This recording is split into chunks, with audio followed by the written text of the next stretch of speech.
Hello Libras and welcome to your August 2026 monthly horoscope. My name is Justyna. Welcome to my channel. If you're a returning viewer, welcome back.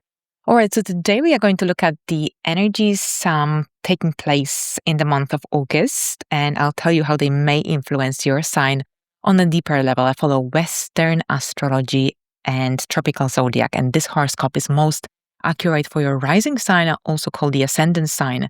However, you can also watch it for your moon sign or your sun sign if you wish. So, welcome. All right, so we start with Chiron turning retrograde in the sign of Taurus, and this is happening on the 3rd of August and in your 8th house. So first of all, Chiron enters Taurus back in June, around the 19th of June. It will stay here until the 18th of September. So on the 3rd of August, it will turn retrograde, and then it will return back into Taurus next year for about 7 to 8 years. All right, so here your 8th house carries very deep energies, and this is the area of transformation and shared and joint resources, financial security, stability as well. So what's happening here? Chiron turning retrograde brings a much stronger awareness, much deeper awareness to any wounds, unhealed emotions, memories connected to trust, vulnerability, anything to do with betrayal, power dynamics, financial dependencies. Generally here, this is also a time of a major review of any debts, financial agreements, financial responsibilities you may have as well. So this transit gives you a chance to heal any wounds associated with these dynamics, but at the same time, this is also a chance for you to build healthier emotional and financial boundaries. So at the same time, this transit can also help you heal anything to do with intimacy as well, or your intimate relationship as well. This sort of energy is also about learning to receive without feeling guilty about it. Any help or support, for instance, as well. Now, on the 18th of August, Mars, the planet of action, drive, courage, is going to change signs. It's moving into Cancer, the sign of its fall.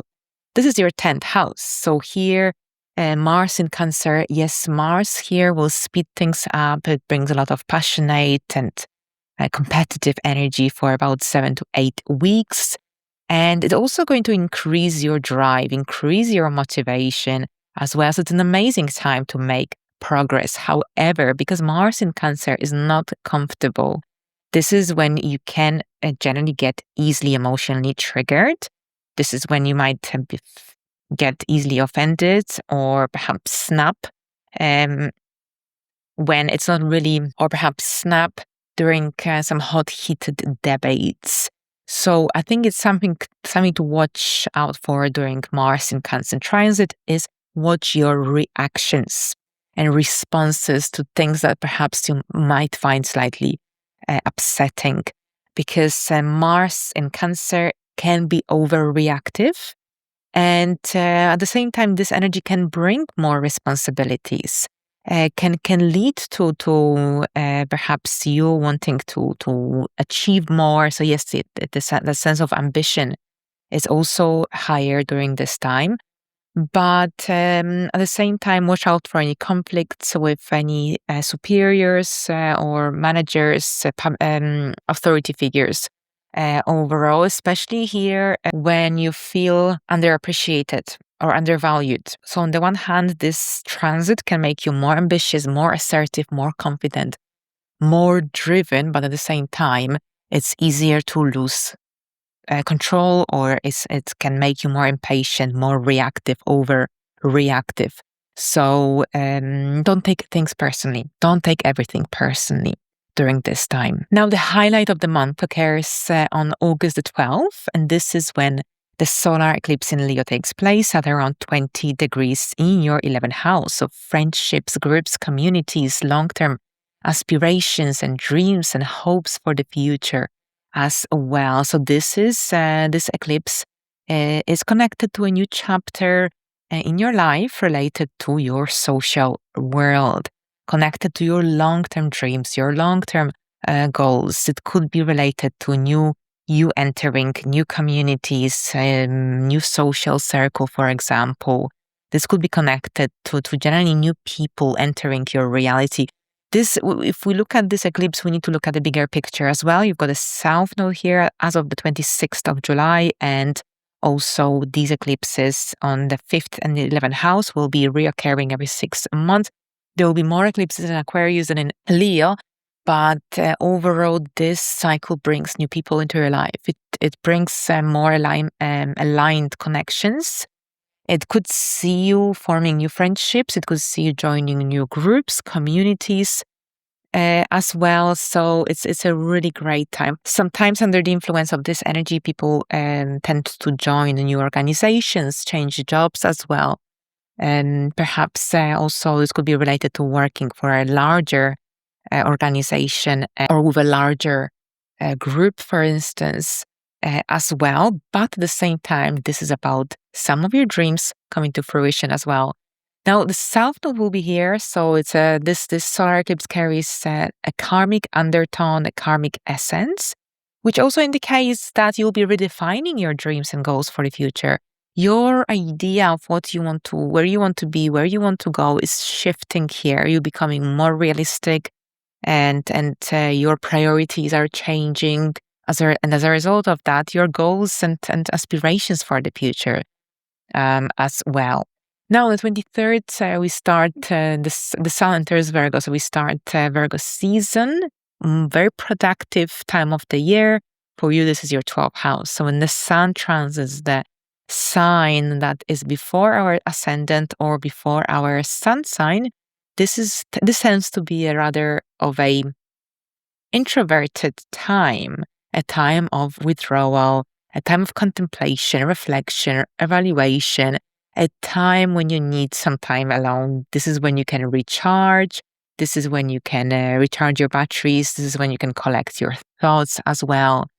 This energy makes you more aware of any hidden fears, makes you more aware of any burnout patterns, for example, of what's working, what's sustainable in your life in terms of any habits, responsibilities. For example, it's a good time to work from behind the scenes to find a healthy balance between your personal life and your work life. It's a season to slow down. It's a season when you might need more rest. It's a season when you might avoid crowded places. Pay attention to your intuition, pay attention to your dreams during this time as well. It's a very healing, very spiritual time of the year. On the 27th, we've got the Sun and Mercury Cazimi happening in the sign of Virgo at 4 degrees. This is happening in your 12th house. This is a very intuitive day when certain answers to your questions, to your thoughts, to your worries may come or arrive through your dreams, may arrive through moments and flashes of intuition. And this is definitely a day for, it's a very introspective day without a doubt. And also, this is a day when you will really benefit from journaling, writing things down, really try to slow down and find some peace and quiet, because this is when you can actually benefit from this energy. If you stay busy, if you stay very, very active, then this energy will just pass through. You won't even feel it. You need peace and quiet, tranquility and stillness to fully grasp a little bit of those intuitive downloads during this time, which might be really, really beneficial, because during this time when the solar point is in the 12th house, the day after, we've got a lunar eclipse in the sign of Pisces at 4 degrees. So the lunar eclipse opposes the degree of this Cazimi from the day before. And at the same time, we also have an opposition to Mercury. So it's a very, very, very intuitive day. When your dreams might be very vivid, you might even not sleep that well. So don't worry, it's just the energies. It's just the energies.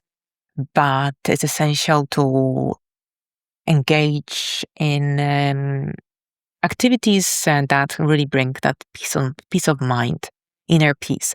But what I want to tell you, the eclipse in Pisces, which will be in your 6th house, this eclipse is connected to a cycle of eclipses that started in September 2024. This eclipse cycle coincides with lifestyle changes, which you have been going through since September 2024. Lifestyle changes, work-related changes, so how you work and how your responsibilities are generally spread across the week.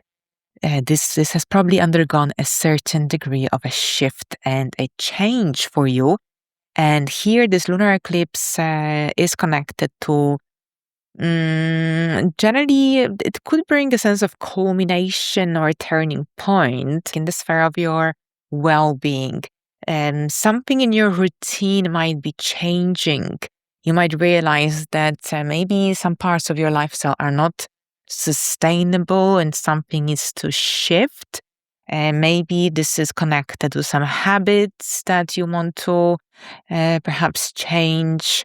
Maybe this is connected to a workload that needs to be adjusted, for example, or a work situation that needs some reevaluation, reassessment, for instance, as well. But here, generally, during this time, your well-being might become your priority, especially if you've been ignoring your body signals. Then this eclipse could actually act as a wake-up call. This could be also connected to a completion of a major project, a turning point, for instance, as well. So because this eclipse will be in opposition to Mercury, watch out for any mental overload, I would say. There could be a lot going on, lots of deadlines, activities, responsibilities. And if you just don't find a healthy balance, as a Libra, you need balance in your life, especially, then you might actually not enjoy this time of the month, and it could lead to a burnout. So definitely make sure you find a healthy balance, and make sure also that you listen to your body, you listen to your mind, you spend some time withdrawing from the outside chaos if you can. And nature is also always beneficial. Nature, swimming in the sea or in the lake, if this is what you enjoy doing. Or perhaps reading a book that brings comfort. So something that can really support you during this time in a positive sense, support your well-being, support your mindset. So thank you so much, Libras. This is what I've got for you today. Have a great month, and until the next time, bye for now.